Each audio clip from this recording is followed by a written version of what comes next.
এই টিপসগুলো না জানা থাকলে ফুলঝুরি পিঠা বানানো আসলেই অনেক কঠিন। হ্যালো এভরিওয়ান, আসসালামু আলাইকুম। আজকে আমি আপনাদের সাথে শেয়ার করব ফুলঝুরি পিঠা রেসিপি অথবা জামাই পিঠা রেসিপি। আজকে আমি কিছু টিপস আপনাদের সাথে শেয়ার করব, যারা বানাতে পারেন না তাদের কাছেও পানির মতো সোজা লাগবে ফুলঝুরি পিঠা বানানো। একটা ভাঙ্গে দেখিয়ে দিচ্ছি কতটা মচমচা হয়েছে পিঠাগুলা। দেখেন কত সুন্দর হয়েছে, কতটা মচমচা হয়েছে। আমি কথা না বাড়িয়ে মূল রেসিপিতে চলে যাচ্ছি।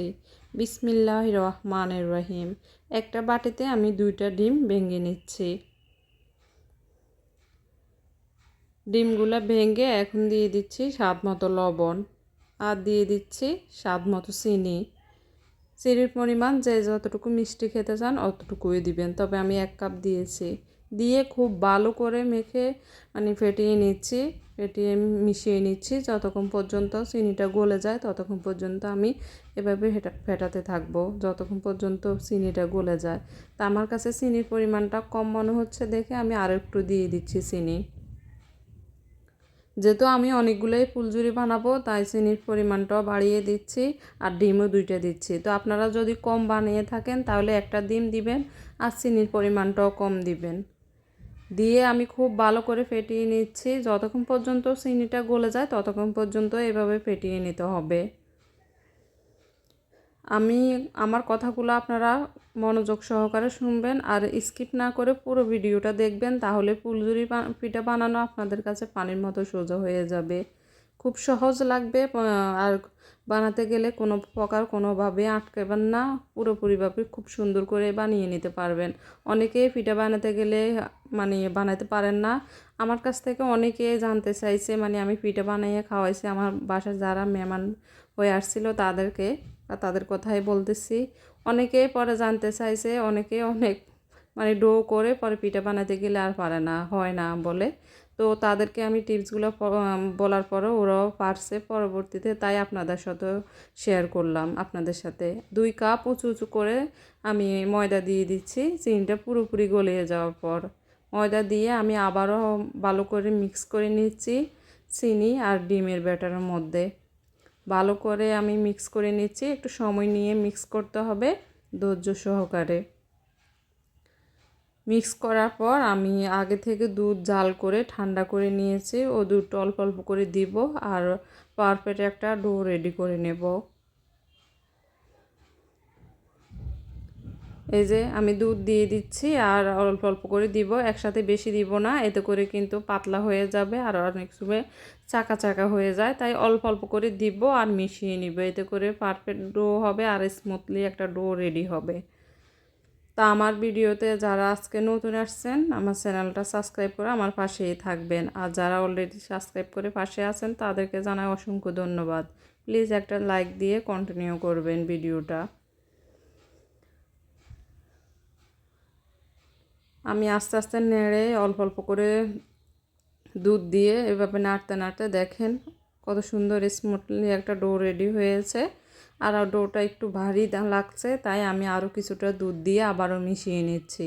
এটা বেশি পাতলা হবে না ডোটা, আবার বেশি ভারীও হবে না, মোটামুটি মিডিয়াম সাইজের একটা ডো রেডি হবে।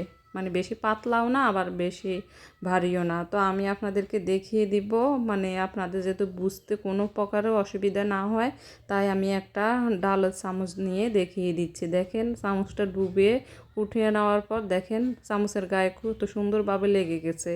এভাবে করে লেগে এভাবে করে যেতে হয়, ডোটা যেতে এরকম হয়, যেহেতু ডাল যে কোনো জিনিস ডুবানোর পরে এটার গায়ে লেগে যায়, ওরকম হতে হবে ডোটা। তা আমি আগে থেকে চুলায় একটা কড়াইতে বেশ পরিমাণে তেল গরম বসিয়ে আর যেই ডিজাইন দিব শিকের শিক 2টাই দিয়ে দিচ্ছি, পিঠার ডিজাইন আর 2টাই তেলের মধ্যে আগে থেকে গরম করে নিচ্ছি। এভাবে করেই কিন্তু শিক 2টাই গরম করে নিতে হবে, না হলে কিন্তু গরম না থাকলে আগে থেকে, তাহলে কিন্তু পিঠাগুলো বানানো হবে না। দেখেন আমি আগে থেকে গরম করে নিচ্ছি আর একটা পিঠা বানিয়ে আবারও তেলের মধ্যে দিয়ে দিচ্ছি। তো আপনারা চাইলে 2 চুলার মধ্যে 1 চুলার মধ্যে শিক 2টা গরম করে নিতে পারেন, তেলের মধ্যে দিয়ে, আর 1 চুলার মধ্যে শুধু পিঠাগুলাই দিয়ে আবার মানে আরেক চুলা শুধু পিঠাটা ভাজতে পারেন, মানে পিঠাগুলো দিয়ে পর আবার শিকটা আলাদা তেলের মধ্যে ডুবিয়ে রাখতে পারেন, এতে করে কিন্তু ভালো হবে আপনাদের পিঠাগুলা। তো আমি এক পাতিল, বড় একটা পাতিল মধ্যে, এক পাতিলের মধ্যে শিকও গরম করে নিচ্ছি, আবার পিঠাও বানিয়ে নিচ্ছি।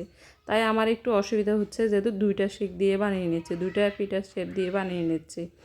আর আমার পিঠা অনেকবারে বানাইছি এই শিকগুলো দিয়ে, যার কারণে একটু পুরানো হয়ে গেছে, আর এই জন্য পিঠাগুলো বাছতে একটু অসুবিধা হচ্ছে, মানে পিঠাগুলো নামছে না। তা আপনাদের যদি শিক একেবারেই নতুন হয়ে থাকে তাহলে কিন্তু এই অসুবিধাটা হবে না। তারপরেও সমস্যা নয়, প্রথম পিঠাগুলো দিচ্ছি এই জন্য এরকম চাষ থেকে একটু সরে যাচ্ছে না, একটু লেগে লেগে আসতেছে। তো দ্বিতীয়বার থেকে খুব সুন্দরভাবেই পড়বে, মানে হবে। প্রথমবার একটু অসুবিধা হয়, তো চিন্তা করার কোনো কারণ নেই, পরের বারগুলো ঠিকঠাক হবে। তো আপনাদেরও এরকম ঠিকঠাক হবে। আর ডোর মধ্যে কিন্তু শিকটা পুরোপুরিভাবে মানে ডুবিয়ে দেওয়া যাবে না, একটু বাকি রাখতে হবে।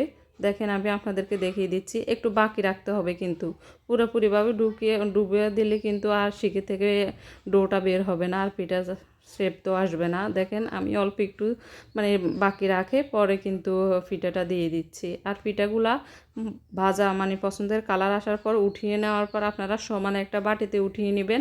যদি মানে একসাথে সবগুলো পিঠা নিয়ে নেন গরম থাকা অবস্থায়, তাহলে কিন্তু যেভাবে পিঠাগুলো রাখবেন ঠিক ওইভাবে আঁকা বাঁকা থাকবে। তাই সমান একটা বাটিতে উঠেই নেবেন, একটু ঠান্ডা হওয়ার পর পরে একসাথে করে নিতে পারেন, সমস্যা নেই। তবে একসাথে যদি সবগুলো একটার উপরে একটা রাখেন তাহলে আঁকা বাঁকা থাকে যাবে, মানে যেই শেপে থাকবে পাতিলের মধ্যে ওই শেপেও কিন্তু আঁকা বাঁকা হয়ে যাবে। তাই আপনারা সমান একটা বাটিতে তেল থেকে উঠিয়ে সমান একটা বাটিতে রাখবেন, আর একটু ঠান্ডা হওয়ার পর পরে একসাথে করে নেবেন, মানে সবগুলো পিঠা একসাথে করে নেবেন। আর পুরোপুরিভাবে পিঠাগুলো ঠান্ডা হয়ে যাওয়ার পর একটা পটের মধ্যে একটা পলিথিন দিয়ে পরে পলিথিনের মুখটা বন্ধ, মানে পলিথিনের ভিতর পিঠাগুলো রেখে মুখটা বন্ধ করে দিতে পারেন। এতে করে 1 থেকে 2 মাস পর্যন্ত পিঠাগুলো খেতে পারবেন, কোনো প্রকার নষ্ট হবে না, আর মশমশা থাকবে, কোনো প্রকার পোতাবে না। তো এবার করে কিন্তু আমি সবগুলো পিঠাই বানিয়ে নিচ্ছি, দেখেন কতটা সুন্দর হচ্ছে পিঠাগুলা। তা আমার যেহেতু একটু খাতা খাতা মানে ছাড়টা হয়ে যাচ্ছে, তো এই জন্য একটু দেখেন আঁকা বাঁকা হচ্ছে। তো আপনারা কিন্তু এবার করবেন না, একটু সুন্দর করে বানিয়ে নেবেন। দেখেন মানে চুলার আঁচটাও কিন্তু মিডিয়াম টু লো হিটে রাখতে হবে, না হলে কিন্তু পিঠাগুলা পুড়ে যেতে পারে। দেখেন আমার পিঠাগুলা বানানো হয়ে গেছে কিছুটা পিঠা, আর বাচ্চারা অনেক পছন্দ করে কিন্তু এই পিঠাটা। ভালো থাকবেন, সুস্থ থাকবেন, কোনো ভুল ত্রুটি হলে ক্ষমার দৃষ্টিতে দেখবেন। আল্লাহ হাফেজ। Thank you for watching.